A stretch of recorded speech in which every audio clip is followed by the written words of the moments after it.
Waalaikumsalam warahmatullahi wabarakatuh. Selamat sore ibu-ibu sekalian. Sore.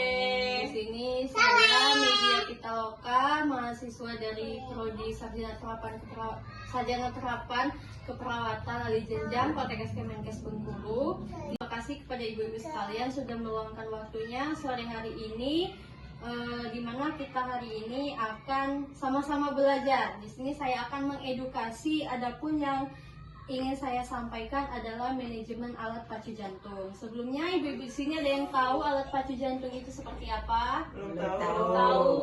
Oke. Ibu-ibu dan adik-adik sekalian, bisa dilihat pada leaflet yang sudah saya bagikan di masing-masing WA ibu-ibu dan adik-adik sekalian. Ini saya akan menjelaskan tentang apa itu manajemen alat pacu jantung. Nah, alat pacu jantung itu kalau di istilah medis dikenal dengan pacemaker namanya. Nah, alat pacu jantung ini adalah alat yang dengan menggunakan baterai yang digunakan untuk mengatasi gangguan pada irama jantung. Jadi alat pacu jantung ini adalah untuk membantu gangguan pada irama jantung. Bisa jadi jantung ibu itu lemah, detak jantungnya itu lemah, bisa dipakaikan dengan alat bantu ini. Nah, fungsinya sendiri itu adalah untuk menstimulasi miokardium. Nah, miokardium itu terdapat di jantung, otot jantung. Nah, jadi untuk meningkatkan denyut jantung agar kembali normal. Nah, alat pacu jantung ini ada beberapa jenis, ada yang permanen dan ada yang sementara. Alat jantung permanen ini biasanya digunakan dalam keadaan yang darurat untuk pasien dengan bradikardi berat. Bradikardi berat ini berarti denyut jantung yang lemah. Nah, biasanya alatnya ini dipasang di luar tubuh melalui pembuluh darah vena yang terhubung langsung ke jantung. Kemudian untuk alat pacu jantung sementara ini adalah untuk agar menjaga denyut jantungnya ini berdetak normal. Biasanya digunakan pada pasien yang memiliki denyut jantung yang tidak beraturan. Kadang ada yang lemah, ada yang terlalu cepat, ada pun yang terlalu lambat. Baik ibu-ibu sekalian, di leaflet yang sudah saya bagikan via WA itu bisa dilihat ada tipe-tipe dari pacemaker itu sendiri. Ada 4 macam. Yang pertama ada leadless pacemaker, single chamber pacemaker, dual chamber pacemaker, dan biventricular pacemaker. Tentu saja alat-alat ini digunakan di tempat-tempat yang berbeda. Nah, lanjut Bapak Ibu, dari tipe-tipe alat pacu jantung tadi kita lanjut ke manajemen pacu jantung, di mana sebelum kita memasang alat pacu jantung,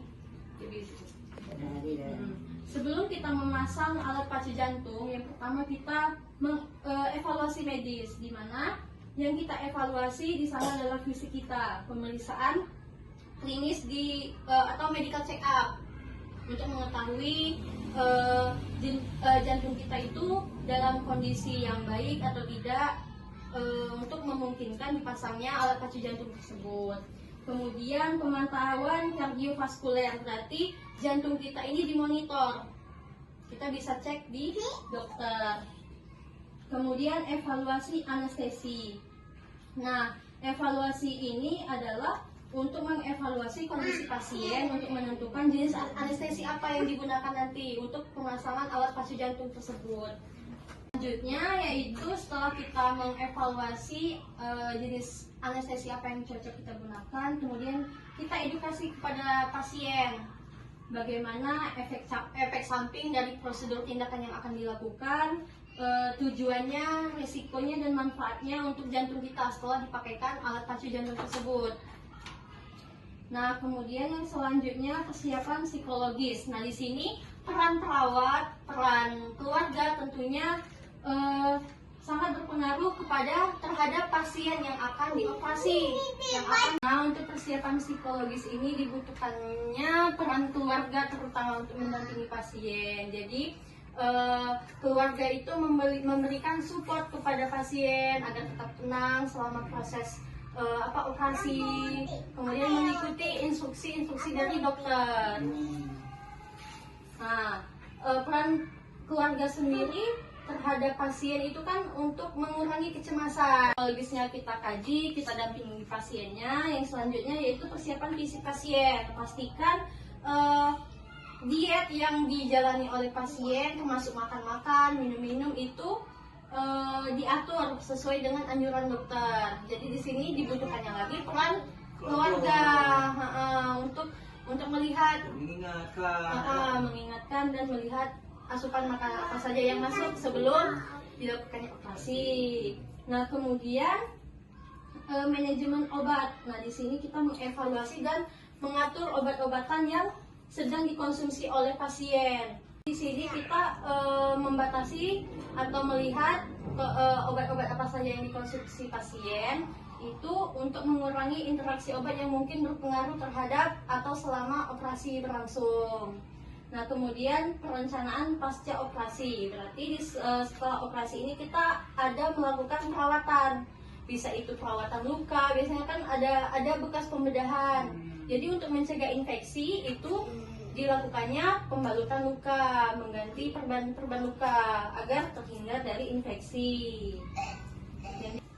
Nah, kemudian setelah kita melakukan manajemen pemasangan alat pacu jantung tadi, kita melakukan pemulihan pasca operasi. Di sini kita harus memperhatikan yang pertama untuk pasien-pasien atau keluarga kita yang sudah melakukan tindakan operasi tadi, itu menghindari mengenakan pakaian yang memberikan tekanan. Biasanya pakaian yang ketat-ketat, jangan dianjurkan atau jangan disuruh memakai pakaian itu. Kemudian menghindari mengangkat beban yang berat.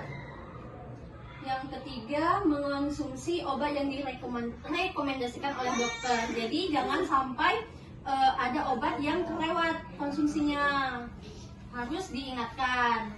Nah, kemudian berkonsultasi dengan dokter untuk memeriksa PPM bekas operasi tadi. Itu harus dikonsultasikan dan dikontrol oleh dokter. Kemudian menghindari menaruh ponsel di saku baju.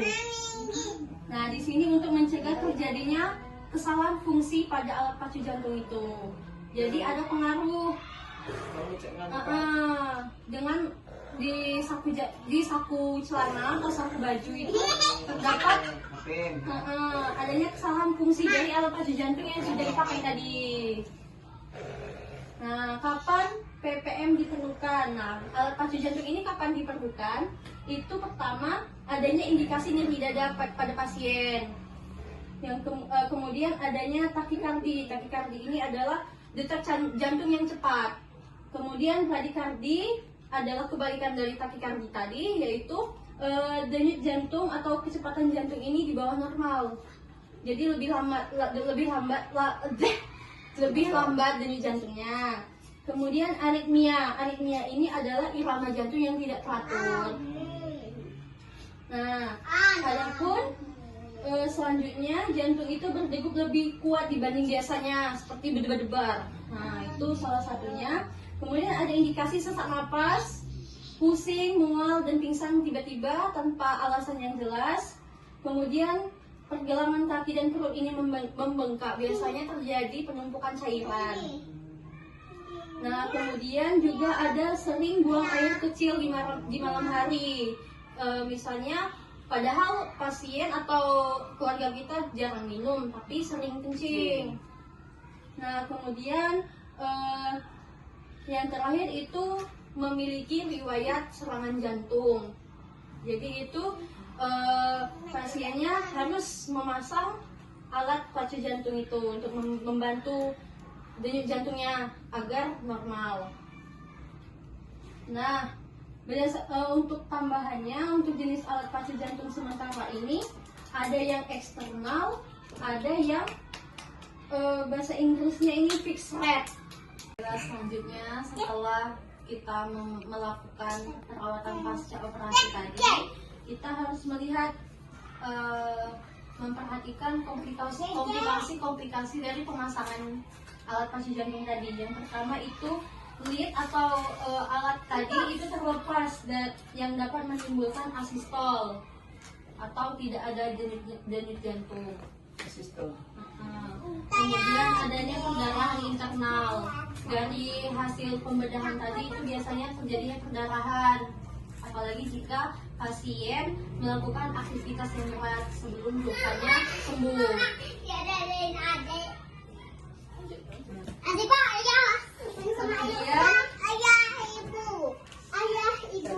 Yang ketiga, perforasi miokard yang bisa menyebabkan tambahan nadi jantung. Berarti di sini adanya penumpukan darah atau cairan di jantung. Jadi jantungnya tertekan, bisa mengakibatkan sesak napas pada pasien. Nah, kemudian yang selanjutnya ada pneumotoraks. Pneumotoraks ini adalah adanya udara yang ada di paru-paru, udara yang tidak normal. Kemudian ada trombosis vena menyebabkan oklusi subclavian. Yang terakhir ada cedera katup tricuspid yang menyebabkan regurgitasi tricuspid. Nah, tricuspid ini ada di dalam jantung.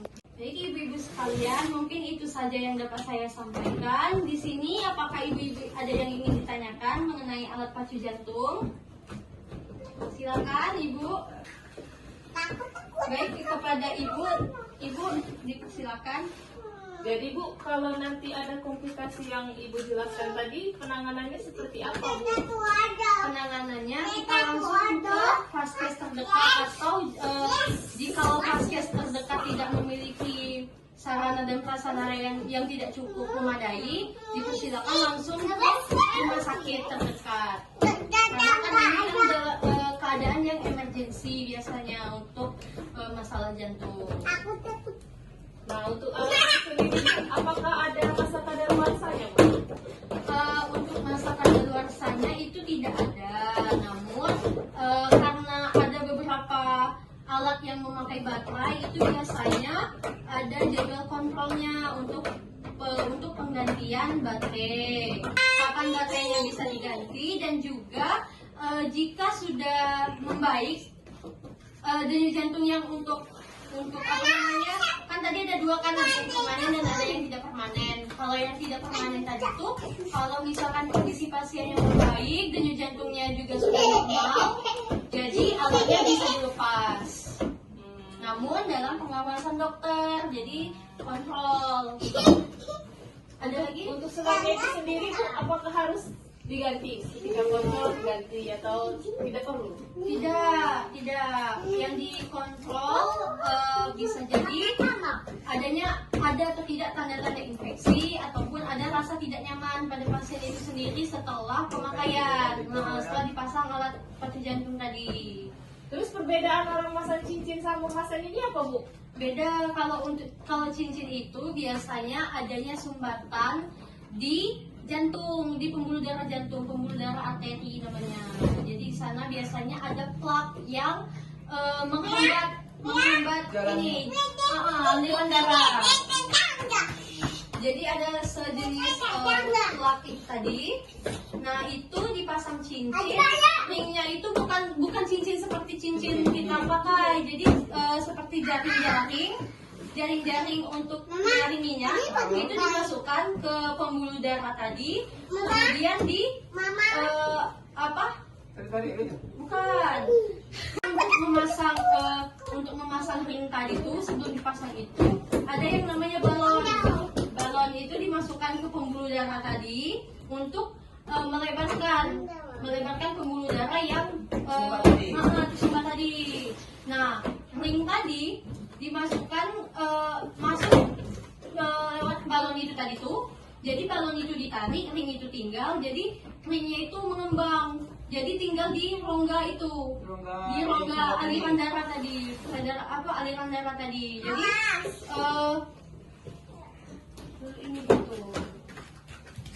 ini gitu. Nah, jadi misal ini ring tadi. Jadi yang ini agak terbuka. Jadi aliran darah tadi masuk lewat ring ini, lewat lubang ini. Aliran darah yang ini, pembuluh darah yang menyempit akibat adanya plak tadi. Itu untuk perbedaan ring. Kalau alat pacu jantung ini kan untuk menormalkan denyut melancarkan aliran darah yang sumbat di jantung. Ada lagi Ibu yang ingin ditanyakan, Ibu Mehaha Betty? Ibu Mehaha Betty. Sudah cukup Bu. Baik, sudah cukup ya berarti. Jadi saya ingin tanyakan lagi, apa itu alat pacu jantung Ibu-ibu sekalian? Ada yang tahu? Alat untuk membuat jantung kembali normal. Denyutannya. Oke, lebih tepatnya seperti itu. Dan mungkin cukup sampai di sini saja pertemuan kita pada sore hari ini. Saya ucapkan permohonan maaf sudah mengganggu waktu bersantainya. Semoga apa yang saya sampaikan ini menjadi pembelajaran dan bisa bermanfaat untuk kita semua, apalagi untuk orang-orang terdekat kita. Amin. Baik, saya akhiri. Wassalamualaikum warahmatullahi wabarakatuh. Waalaikumsalam.